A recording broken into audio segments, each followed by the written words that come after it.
Good morning. My name is Chris Fox, and today we're talking about object-oriented spellcasting, otherwise known as Vancian magic. Lots of people have heard of Vancian magic.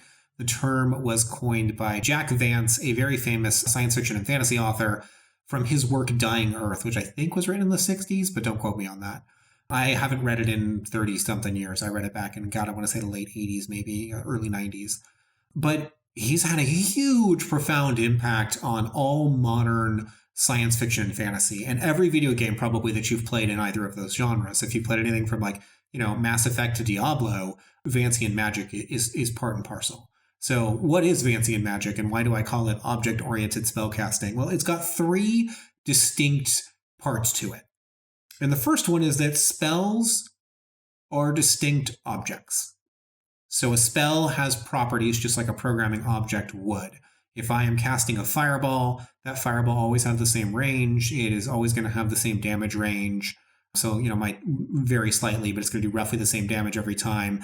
That spell is a fixed package that I can produce, that I can always do the same thing. It's reproducible, but it's the same effect. Number two, and this is the one that culture has mostly abandoned, it's that the magic must be prepared in advance. So spells are distinct things, and they must be prepared in advance.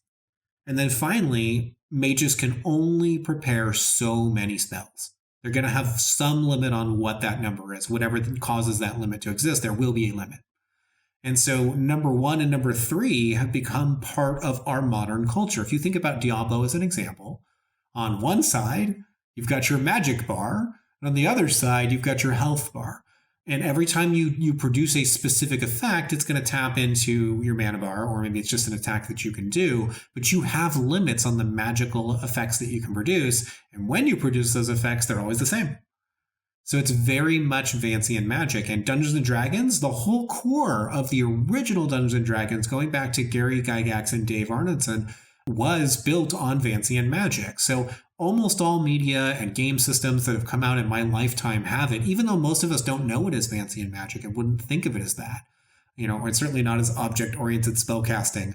But that's what it is, and that's sort of what it's become in our society. And it's been interesting to watch. I thought some people might find the definition of the term interesting for Vancian magic.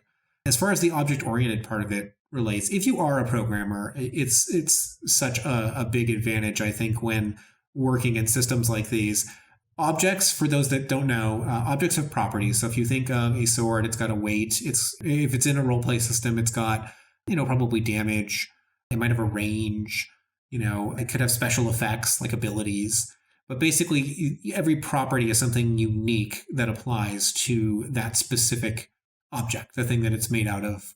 If it's a car, doors would be a property, hood would be a property, wheels would be a property. I don't want to try to delve into programming for those that aren't terribly familiar with it, but Vancian magic is very much object-oriented spellcasting, or spellcasting for programmers, and I found that delightful.